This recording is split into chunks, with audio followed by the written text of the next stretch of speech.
ध्यान ही नहीं पड़ा। Okay, so D is second term minus first term. Second term is our minus 1/2. First term is -3। ध्यान से देखो, A1 की जगह पे क्या रखना होगा आपको? A1 की जगह पे आपको रखना होगा -3। तो ये हो जाएगा आपका -1/2 +3। तो एलसीएम लोगे, 2 का एलसीएम आएगा 6 - 1 5 बन जाएगा। तो यहां से आपका डी निकला। डी में कोई सिली मिस्टेक हो गया होगा थोड़ा सा, ठीक है। तो अब अगर हम nth टर्म कैलकुलेट करें, अब अगर हम A11 कैलकुलेट करें तो A11 क्या होगा? A + 10D। A का वैल्यू हमारा है -3, D हमने निकाल लिया 5/2। तो देख सकते हो कि 10/2 तो 5 हो गया, 5 × 5 25 हो गया। तो फाइनली आपका -3 + 25 कितना हो जाएगा? 22 हो जाएगा। तो इसीलिए इस क्वेश्चन का आंसर हो गया option B.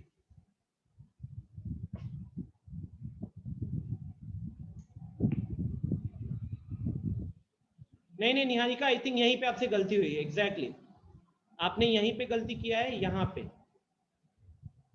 Since the first term क्या गया? माइनस लगा हुआ है और फर्स्ट टर्म पहले ही नेगेटिव है, तो माइनस माइनस प्लस हो जाएगा, वहां पे माइनस माइनस प्लस हो जाएगा ना, ठीक है। ओके आकाश, क्वेश्चन नंबर 7। क्वेश्चन नंबर 7 से पहले और किसी को कोई दिक्कत है क्या?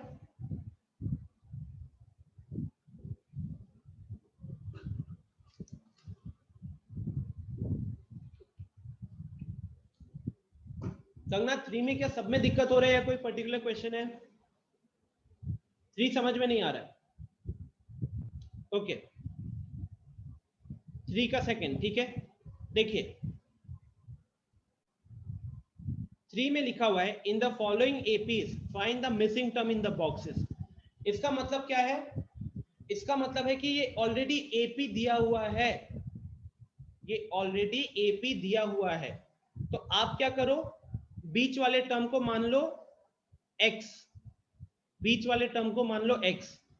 तो कहने के लिए हमको फर्स्ट टर्म कितना दिया हुआ है? फर्स्ट टर्म दिया हुआ है 2। हमको सेकंड टर्म कितना दिया हुआ है? सेकंड टर्म को हमने मान लिया है x। हमको थर्ड टर्म कितना दिया हुआ है? तो वो दिया हमको 26, ठीक है। अब यहां पे आपके पास क्या ऑप्शन है? सोचो तो, जिसने भी सॉल्व किया बताओ यहां पे क्या ऑप्शन है हमारे पास?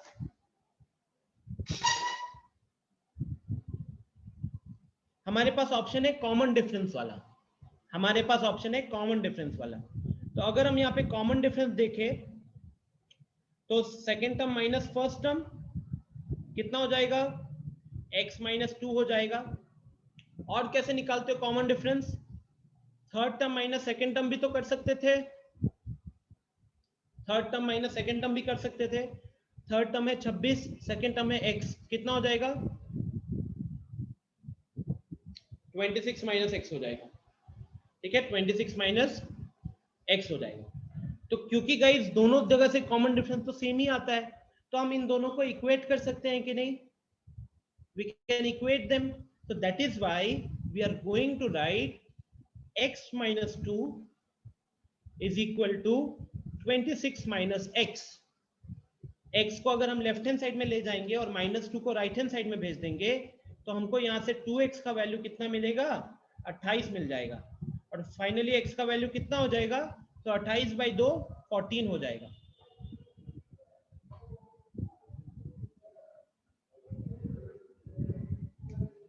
सुमित कह रहे हैं फॉर्मूला को यूज करके कॉमन डिफरेंस।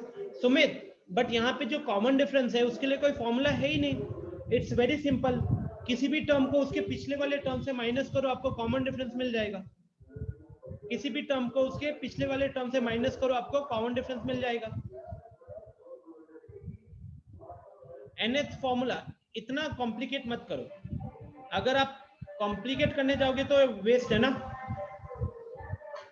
आप a2 का फॉर्मूला लगाओगे, फिर उसमें a1 माइनस करोगे, a3 का फॉर्मूला a2 का फॉर्मूला लगा के माइनस करोगे, अल्टीमेटली d ही आ रहा है। तो we should not waste our approach there. Okay, अब आ जाओ 3 के सेकंड पे। 3 का फर्स्ट आइडिया क्लियर हो गया ना। अब 3 के सेकंड को देखो। 3 के फर्स्ट में क्या किया हम लोग, हमने बॉक्सेस में वैल्यू डाला है ना, हमने बॉक्सेस में वैल्यू डाला। तो यहां पे भी आपको क्या करना चाहिए, बॉक्सेस में वैल्यू डाल दो। Let's say this is a, let's say this is b. तो अगर हम यहां देखें तो हमारा फर्स्ट टर्म क्या है, our first term is a. हमारा सेकेंड टर्म क्या है, हमारा सेकेंड टर्म है 13। हमारा थर्ड टर्म क्या है, हमारा थर्ड टर्म है b. Fourth term that is 3, right. Sumit, आपने फॉर्मूला लगाया, आपको आंसर भी मिला होगा, बट आपका टाइम ज्यादा लग गया होगा। आई थिंक इससे तो कम टाइम नहीं लगा होगा आपको, है ना। सो अब यहां पे भी क्या लॉजिक रहेगा Kangana, same logic as of the first question, d निकालेंगे। तो यहां पे भी अगर हम डी की बात करें तो D will be equal to second term minus first term, और third term minus second term, और fourth term minus third term. हर जगह से जो आपको डी की वैल्यू मिलने वाली है वो वैल्यू सेम ही होनी चाहिए, क्योंकि ऑलरेडी बता दिया क्वेश्चन ने कि एपी होगा। क्वेश्चन ने पहले ही बता दिया कि एक एपी होगा, ठीक है। तो अगर आप second term minus first term करते हो, सेकेंड टर्म 13 है, फर्स्ट टर्म ए है, तो ये कितना हो जाएगा, 13 माइनस ए हो जाएगा। आगे बढ़ो, ये कितना हो जाएगा, तो 13 माइनस ये बी माइनस 13 हो जाएगा। फिर यहां कितना होगा, तो ये 3 माइनस बी हो जाएगा, बी माइनस 13, और ये 3 माइनस बी हो जाएगा। ओके, अब आपको सॉल्व करना है। मैं आपको और एक तरीके से भी दिखाऊंगा इसको कैसे सॉल्व करते हैं, और एक तरीके से भी दिखा दूंगा। लेकिन अब आप पहले सोचो कि यहां से कौन सा वैल्यू निकालना ज्यादा आसान है। अभी मुझे दिख रहा है कि यहां पे हमारे लिए आसान होगा, इन दोनों को इक्वेट करो। इन दोनों को इक्वेट करोगे तो आपको 2b बराबर 16 मिलेगा, और वहां से b का वैल्यू 8 मिल जाएगा, ठीक है। उसके बाद कीजिएगा 13 minus a is equal to b minus 13। फिर वहां पे b का वैल्यू रख दीजिए, और वहां से a निकल जाएगा आपको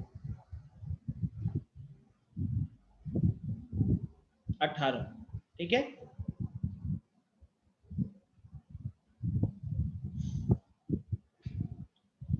Kangana, is it okay now?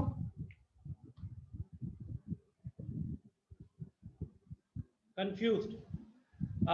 कहाँ पे कंफ्यूजन है बताओ। क्या ये हमने जो कंपेयर किया यहाँ पे फंसे हो, यहाँ पे फंसे हो क्या, या इसके आगे वाले में फंसे हो? देखो क्या होता है,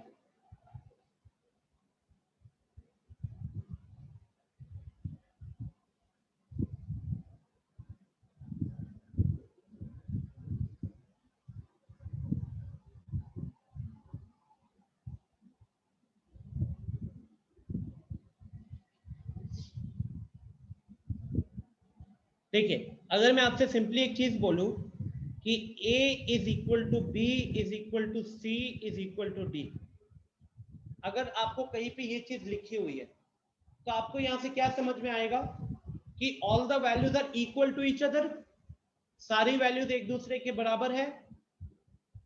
यस, तो क्या आप इसमें से कोई भी दो वैल्यूज को एक दूसरे के बराबर नहीं लिख सकते हो क्या? बिल्कुल लिख सकते हैं।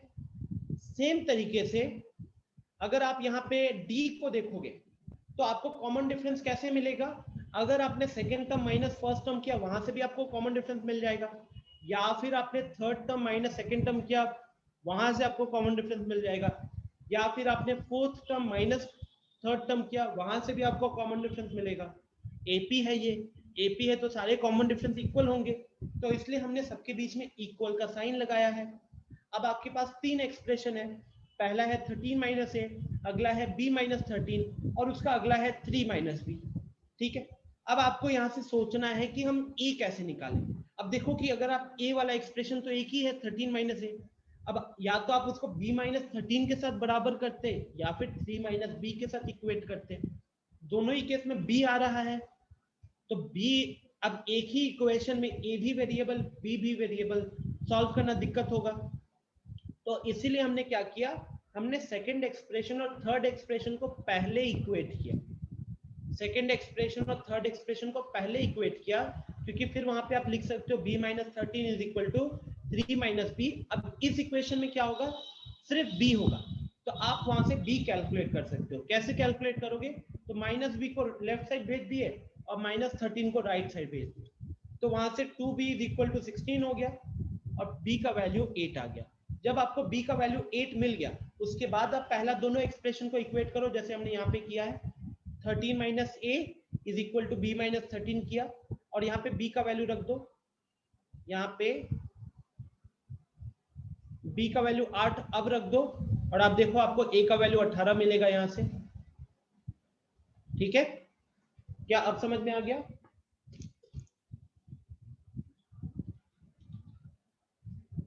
ओके, पिंकी ने बोला है 3 का 5 अब।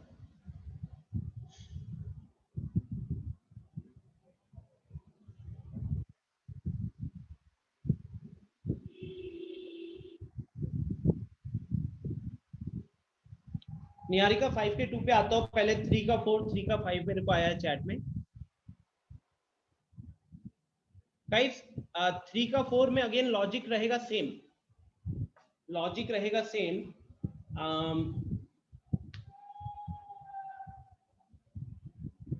देखो मैं आपको एक 4 को सॉल्व करने का तरीका बताता हूँ। इसको सॉल्व करने का सबसे आसान तरीका बताता हूँ। इसको मैं a2 लिख देता हूँ, ये मेरा थर्ड टर्म है a3, ये मेरा फोर्थ टर्म है a4, ये मेरा फिफ्थ टर्म है a5 और जो 6 लिखा हुआ है मेरा कहीं ना कहीं सिक्स टर्म है, राइट। तो एक चीज बताओ सुमित, वो जो मेरा 6 लिखा हुआ है that is my general term के हिसाब से बात करें तो a6 लिख सकते हैं कि नहीं,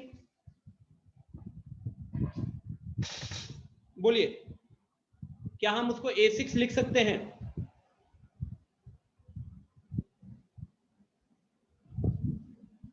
लिख सकते हैं, अच्छा। ओके, उससे पहले कंगना, मैं सेकंड तरीका बताया नहीं। सेकंड तरीका देखो, यहाँ पे आपके पास सेकंड टर्म का वैल्यू था और आपके पास फोर्थ टर्म का वैल्यू था, तो आप इसको कैसे सोच सकते थे, a2 इज इक्वल टू 13 दिया हुआ है and a4 is equal to 3 दिया हुआ है। स्टूडेंट्स बाकी लोग भी सुने, क्योंकि यही अप्रोच हम आगे भी फॉलो कर सकते हैं। सेकेंड टर्म का वैल्यू 13 दिया हुआ है, फोर्थ टर्म का वैल्यू 3 दिया हुआ है। सेकेंड टर्म है तो इसको क्या लिख सकते हो आप, a प्लस डी लिखोगे, अगर हम nth टर्म का फॉर्मूला लगाकर n का वैल्यू 2 रख दे। यहाँ पे फोर्थ टर्म में क्या हो जाएगा, a प्लस 3d हो जाएगा, ये आ गया 3। अब आप देखो कंगना, यहाँ पे इक्वेशन सॉल्व कर सकते हो क्या, ये दोनों, ये आसान भी हो जाएगा आपके लिए। फिर इन दोनों इक्वेशन को सॉल्व कर सकते हो। मान लो ये इक्वेशन नंबर 1 है, ये इक्वेशन नंबर 2 है, तो बहुत आसानी से अगर हम equation number 1 minus equation number 2 ही कर दे, या यहीं पे देखो कि अगर आप इसी को सब्ट्रैक्ट कर देते हो, इसी को यहाँ पे सब्ट्रैक्ट कर दोगे तो a तो कैंसिल हो गया, d माइनस 3d कितना हो जाएगा, माइनस 2d हो जाएगा, एंड 13 माइनस 3 कितना हो जाएगा, 10 हो जाएगा। तो माइनस 2d का वैल्यू अगर 10 हुआ तो d का वैल्यू कितना निकल कर आ जाएगा, d का वैल्यू वहां से -5 आ गया। जैसे ही मेरे को d का वैल्यू -5 आ गया, अब आपको पता है कि हम जैसे जैसे आगे बढ़ते हैं d ऐड होता है, तो अगर हम पीछे जाएंगे तो d क्या होगा, सब्ट्रैक्ट होगा। जैसे अगर हमको 13 से, या फिर ये लॉजिक लगा लो, आप ये लॉजिक लगा सकते हो कि second term minus first term is equal to d होता है, या फिर सेकेंड टर्म की वैल्यू कितनी दी हुई है, सेकेंड टर्म की वैल्यू जो 13 दी हुई है, ये आपका a प्लस डी करके ही 13 आया होगा। a आपका फर्स्ट टर्म होता है, तो d की वैल्यू अगर हम पुट करें, पिंकी उसको रिमूव कर लो, अगर d की वैल्यू आप यहाँ पे 13 पुट करोगे तो a minus 5 is equal to 13, -5 को उधर भेज दीजिए, तो a का वैल्यू इधर से आ गया 18, a का वैल्यू 18 आ गया। बोलो ये अप्रोच समझ में आ गया क्या? दिस इज इजियर, ठीक है, ओके। सुमित, अब आपके क्वेश्चन को भी इसी अप्रोच से करते हैं। देखो सुमित, अगर हम 3 का फोर्थ का बात करें, 3 का फोर्थ, आपके पास क्या क्या दिया हुआ है? आपके पास a का वैल्यू दिया हुआ है -4, और आपके पास क्या दिया हुआ है? तो 6th टर्म का वैल्यू दिया हुआ है। 6th टर्म मतलब a6 का वैल्यू दिया है 6, है ना। अब आप बताओ कि वो 6th टर्म को आप कैसे लिखते? आप a + 5d करके लिखते कि नहीं? nth टर्म का फॉर्मूला लगाते तो a + 5d करते।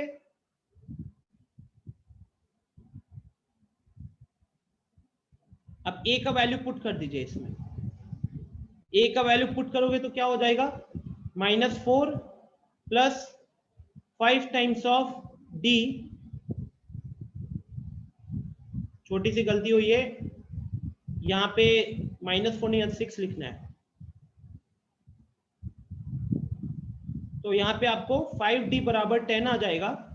5d बराबर 10 आया तो d का वैल्यू कितना हो जाएगा? d का वैल्यू हो जाएगा 2। तो कॉमन डिफरेंस देखो यहाँ से 2 आ गया। अब कॉमन डिफरेंस 2 आने के बाद आपको क्या क्या निकालना है? आपको सेकेंड टर्म निकालना है। तो आपका सेकेंड टर्म क्या होगा? a + d होगा।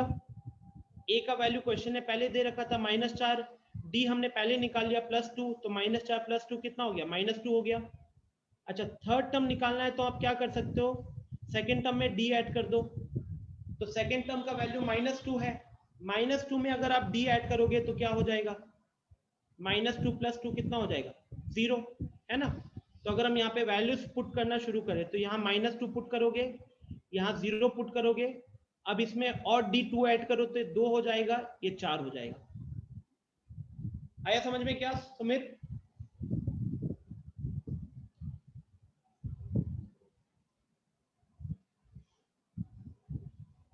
ठीक है, 3 का 5। अब जिसका भी 3 का 5 में डाउट था, अप्लाई द सेम लॉजिक। मैं आपको स्टार्टिंग बता देता हूं।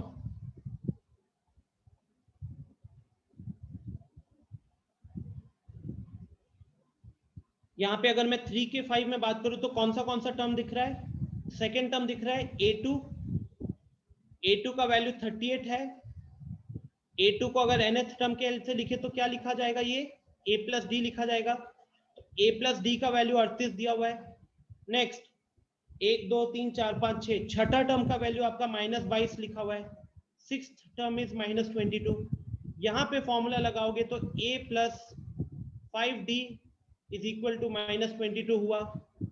अब आप सब्ट्रैक्ट कर दो ना, सब्ट्रैक्ट कर दो तो -4d is equal to -4d = 60 आ जाएगा।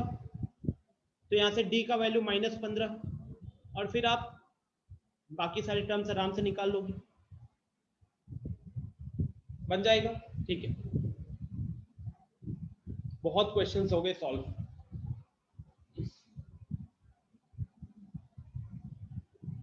अच्छा, आफ्टर 3 बताओ। 5, आई थिंक किसी ने 5 लिखा था, 5 का 2। Okay, find the number of terms in each of the following APs. Niharika, pen और पेपर रेडी रखना साथ ही साथ, ठीक है। देखो, अगर मैं 5 के 2 की बात करूं, आपको अपनी कॉपी में शुरुआत क्या करना चाहिए? तो सबसे फर्स्ट टर्म लिखो। फर्स्ट टर्म कितना है? 18। डी का वैल्यू निकालो। डी का वैल्यू कैसे निकालोगे? तो second term minus first term करोगे, तो 15.5 माइनस 18 करेंगे तो -2.5 आ रहा है ना। -2.5 मतलब -5/2 रहेगा, -5/2 रहेगा। ठीक है, अब आपको क्या करना है? nth टर्म an को माना हमने -47, an को माना हमने -47, और अब आप यहाँ पे फॉर्मूला लगाओगे कौन सा? a + n-1 into D. तो मैं सीधा पुट भी कर दे रहा हूँ, a का वैल्यू 18, n-1, d का वैल्यू कितना है? तो d का वैल्यू है -5/2 इज इक्वल टू -47। और अब आप इसको सॉल्व करके यहां से n कैलकुलेट करोगे, हो जाएगा कैलकुलेट।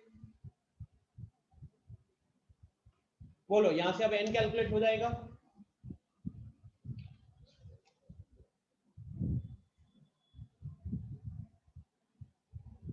ठीक है, ओके। नेक्स्ट क्वेश्चन बताइए स्टूडेंट्स, और कहां पे दिक्कत हुई है?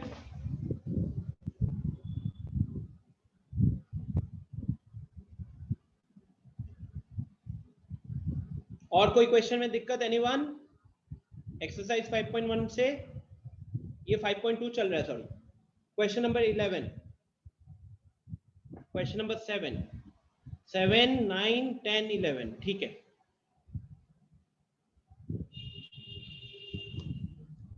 अच्छा, जिसका क्वेश्चन नंबर 7 में डाउट है प्लीज पेन और पेपर रेडी रखो।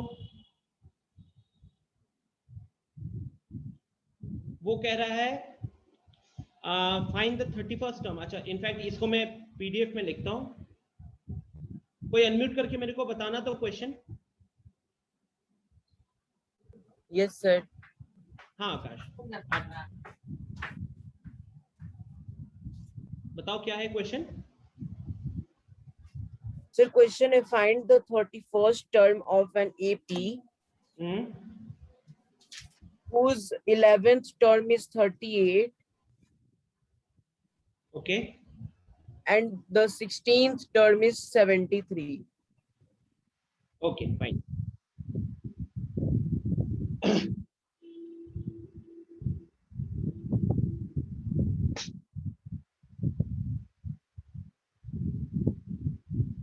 ठीक है, देखो क्या लॉजिक रहेगा। जैसे कि मेरे को आकाश क्वेश्चन कह रहा था, तो मैंने देखा कि 31st टर्म निकालना है, 11वां टर्म दिया हुआ है, 16वां टर्म दिया हुआ है, तो मैंने उसके अकॉर्डिंग क्या किया, वैल्यूज लिख दी, A11 लिख दिया। अब यहाँ पे आकाश आपको क्या करना चाहिए, what is A11, use the nth term. तो A11 can be written as A plus 11 minus 1, that is 10। A plus 10D will be equal to 38 हो जाएगा। सिमिलरली सेकेंड देखो, तो A plus 15D आपका 73 हो जाएगा। अब आपको क्या करना चाहिए इसके बाद Aakash, I need to find the value of both A and D। Why? Because आपने मेरे को बोला कि सर 31st टर्म निकालना है। 31st टर्म का वैल्यू कितना है, that is equal to A plus 30D। तो आप देख सकते हो कि 31st टर्म का वैल्यू हम सिर्फ और सिर्फ तभी बता सकते हैं जब हमको A भी पता है और हमको D भी पता है, राइट? सो क्या करोगे, अब सब्ट्रैक्ट करोगे, माइनस माइनस माइनस, तो ए तो कैंसिल हो जाएगा, 10D minus 15D। Similarly 38 minus 20, यहाँ पे माइनस 5D, और ये 38 minus 73 will give you minus 35। Minus minus cancel हो जाएगा, तो यहाँ से D का वैल्यू आ जाएगा 7। यहाँ से D का वैल्यू आ जाएगा 7। D का वैल्यू जब 7 आ गया, मान लो आपने इसको इक्वेशन 1 में पुट कर दिया, put D is equal to 7 इन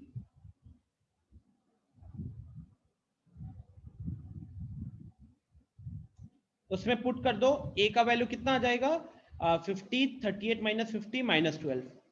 तो this is how you will get the value of D, this is how you get the value of a. Now put the value of d and a here and you get the answer of the 31st term.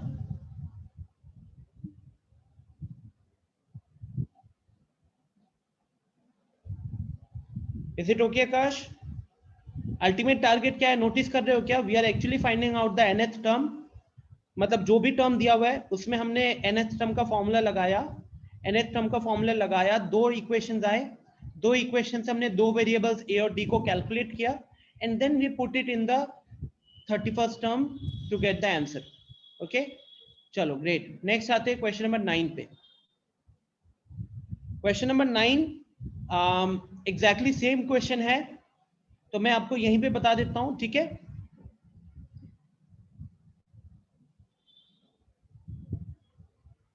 Niharika, question number 9 एकदम similar question है, तो यही बता रहा हूं। देखो, if the third term is 4 and the ninth term is 8, तो आप क्या करोगे, A3 is equal to 4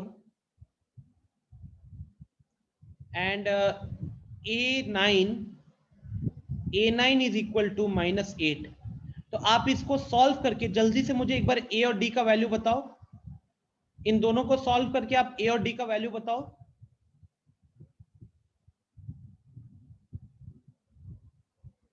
जैसे अभी किया ना, सॉल्व करके वैल्यू बताओ। मैं कैलकुलेट कर लिया हूं वैसे तो। ये 2 आ जाएगा और a प्लस 2d बराबर 4, a 0 आ जाएगा।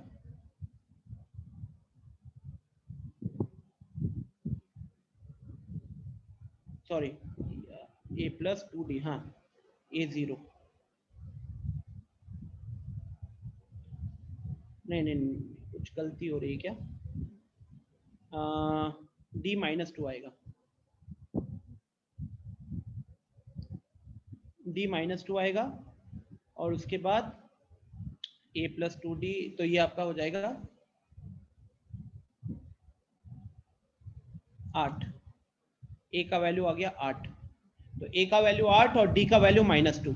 ठीक है, ये आपको पहले निकालना पड़ेगा। फिर आपसे क्या पूछ रहा है, which term of the AP is 0। तो आपको क्या मानना चाहिए? आपको मानना चाहिए लेट द nth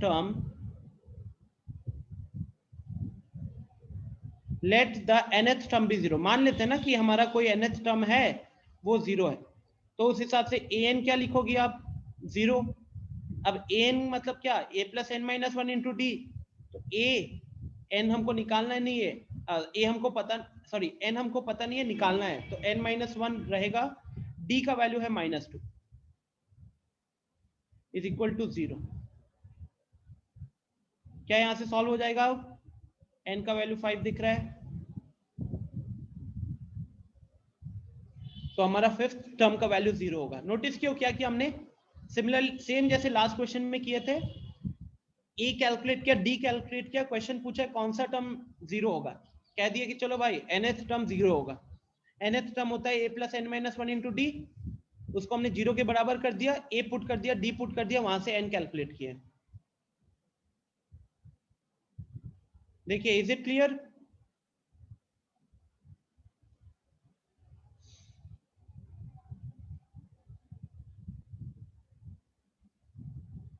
ठीक है, नेक्स्ट आते हैं, किसी ने क्वेश्चन नंबर 10 पूछा था।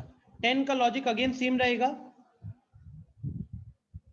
10 कह रहा है the 17th term of an AP exceeds its 10th term by 7। तो कहने के लिए आपका इक्वेशन क्या बनेगा? a17 is equal to a10। आपका जो 17वां टर्म है वो आपके 10वें टर्म से कितना ज्यादा है? वो आपके 10वें टर्म से 7 ज्यादा है। तो a17 is equal to a10 plus 7d लिखोगे ना। फिर आप एक्सपैंड कर लो, तो a17 को क्या लिखोगे आप? a प्लस 16d लिखोगे। a10 को क्या लिखोगे आप? a प्लस 9d लिखोगे और प्लस 7।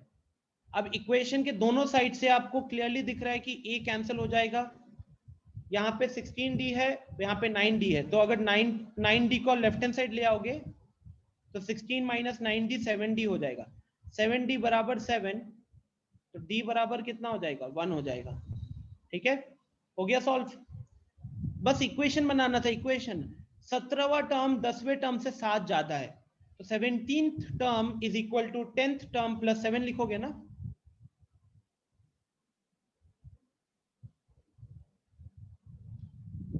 ठीक है Pinky, question number 10, is this clear now?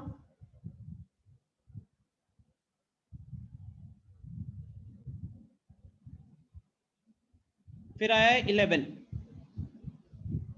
11 आज का लास्ट क्वेश्चन होगा यार। Which term of the AP will be 132 more than its 54th term? Which term? तो देखो, which term पूछा मतलब क्या बोलोगे? nth term।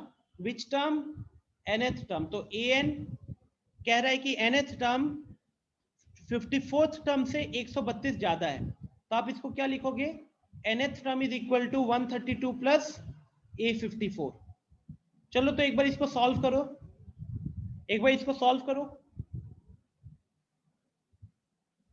इक्वेशन मैंने लिखा है, एक बार सॉल्व करो तो पिंकी। बाकी लोग भी एक बार ट्राई कीजिए जिनसे नहीं हुआ था ये।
ओके, तो निहारिका ने तो दिया है 65. We need to find the value of n ना, we need to find the value of n. Pinky देखो क्या करोगे, आप nth टर्म जो है वहां पे लिखोगे a plus n minus 1 into d. This is equal to 54th term लिखोगे a plus 54 minus 1 into d plus 132. अब यहां पे क्या होगा कि a कैंसिल हो जाएगा, d का वैल्यू भी हमको पता है कहीं ना कहीं. d का वैल्यू कैसे पता चलेगा, आप देखो पहला टर्म है 3, सेकेंड टर्म है 15, तो second term minus first term करोगे तो आपको वहां से d का वैल्यू 12 मिल जाएगा. तो कहीं ना कहीं 12 times of n minus 1 is equal to 53 into 12 plus 132.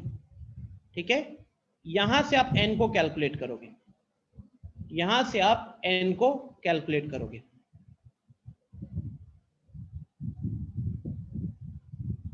Okay sir एक बार और बताइए ना. रुको,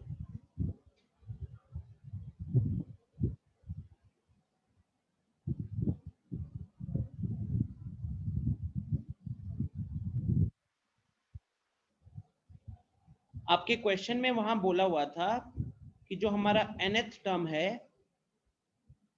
it exceeds, nth term exceeds the 54th term by 132.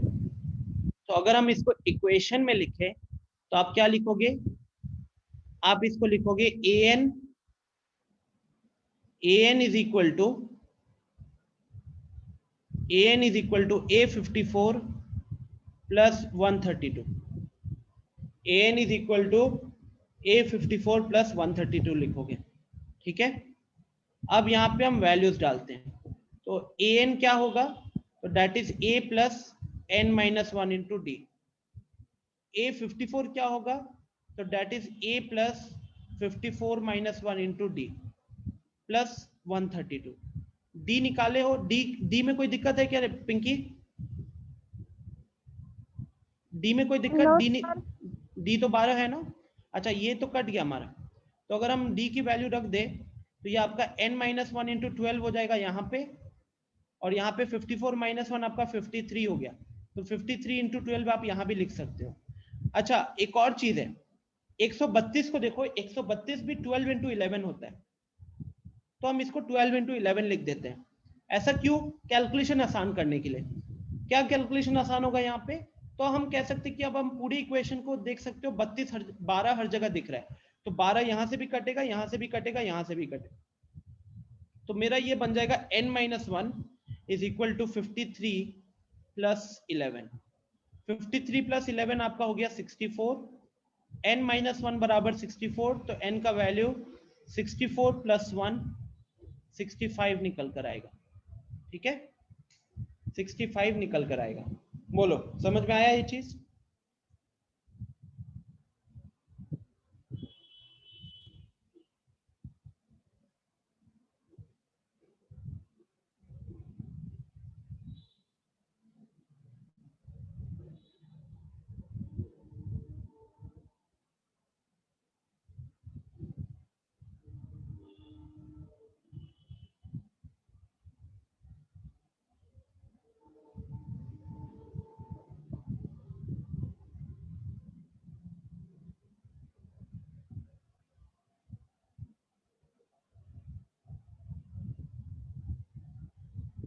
ठीक है,